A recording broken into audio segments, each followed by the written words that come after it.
নমস্কার বন্ধুরা, সবাই কেমন আছো? আশা করি সকলেই ভালো আছো এবং সুস্থ আছো। আজকে তৈরি করব সুন্দর একটা নাস্তা, যেটা খেতে অসম্ভব মজার লাগে। তো এটা তৈরি করব আমি এক বাটি ভাত দিয়ে, যেটা আমাদের ঘরে কিন্তু সবসময়ই থাকে। তো এক বাটি ভাত আমি নিয়ে নিয়েছি আর একটা মিক্সিং জার নিয়ে নিলাম। ওর মধ্যে ভাত বাটির থেকে ভাতগুলো ওর মধ্যে দিয়ে দেবো। অসম্ভব মজার লাগে এই নাস্তাটি খেতে, একেবারে মুখে দিলেই মিলিয়ে যায়। একদম নরম এবং সফট হয় খেতে। তো কোনো রকম তেল ছাড়া এই নাস্তাটা আজকে তৈরি করব। তো তার জন্য দেখো, আমি সমস্ত ভাতগুলো ওর মধ্যে দিয়ে দিলাম আর এখানে 3 চামচ মতন চিনি দিলাম। আমি এটা মিষ্টি মিষ্টি তৈরি করব, তার জন্য চিনি দিলাম। তোমরা চাইলে একটু ঝালও কিন্তু দিতে পারো যদি ঝাল খাও তোমরা। তো একটু দুধ দিয়ে আমি এটাকে মিহি করে পেস্টটা রেডি করব। তো দেখো, পেস্টটা আমার রেডি হয়ে গেছে। এইবার একটা বাটিতে এগুলোকে ঢেলে নেব। তো ঢেলে নিয়ে এর মধ্যে একটুখানি জল দেব। জল দিয়ে যতটা ওঠানো যায় সেইভাবে আমি জলটা দিয়ে এই মিক্সিং জারটা ধুয়ে এর মধ্যে নিয়ে নিলাম। এইবার এর মধ্যে আমি অ্যাড করব একটা ডিম। একটা ডিমই যথেষ্ট এক বাটি ভাতের জন্য। 2 থেকে 3 চামচ আমি এখানে দিলাম আটা, তোমরা ময়দাও দিতে পারো। স্বাদ মতন লবণ দিলাম, ব্যাস। এইবার এটাকে ভালো করে আমি একদম সুন্দর করে একটা ব্যাটার রেডি করব। সাথে দেবো শুধু 1 চামচ সাদা তেল। এই সাদা তেলটা দিলে যখন আমি এটা তৈরি করব তখন আর প্যানের গায়ে লেগে যাবে না।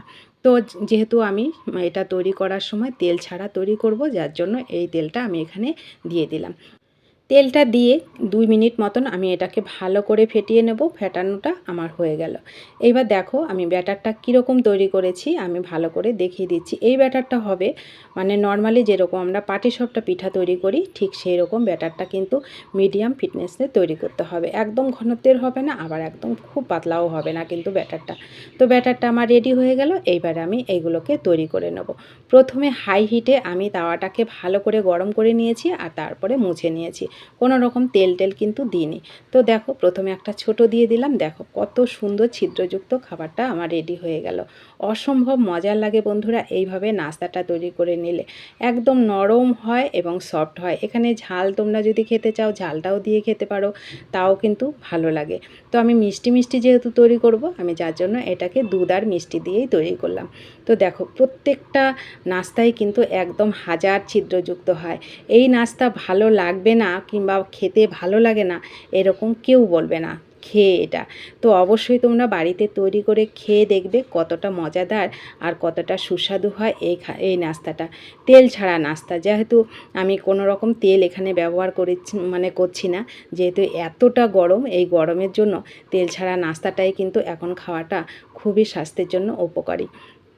তো দেখো কত সুন্দর নরম তুলতুলে নাস্তা আমার রেডি হয়ে গেল কত ইজিভাবে। তো ভালো লাগলে অবশ্যই তোমরা বাড়িতে তৈরি করে খাবে আর অনেক অনেক শেয়ার করে দেবে। আর একটাই কথা, যারা নতুন বন্ধু আছে তারা চ্যানেলটা প্লিজ সাবস্ক্রাইব করে দিয়ে পাশে থাকার তাদেরকে অনুরোধ রইল। আর যারা সাবস্ক্রাইব করেছো তাদেরকে তো অসংখ্য অসংখ্য ধন্যবাদ। তো ভিডিওটিতে একটু লাইক করবে, ভিডিওটি কেমন লেগেছে কমেন্ট করতে কিন্তু ভুলবে না। তো সবাই পাশে থাকবে, সুস্থ থাকবে। এই সুন্দর নাস্তাটি একদিন তৈরি করে অবশ্যই বাড়িতে খাবে এবং সবাইকে খাওয়াবে।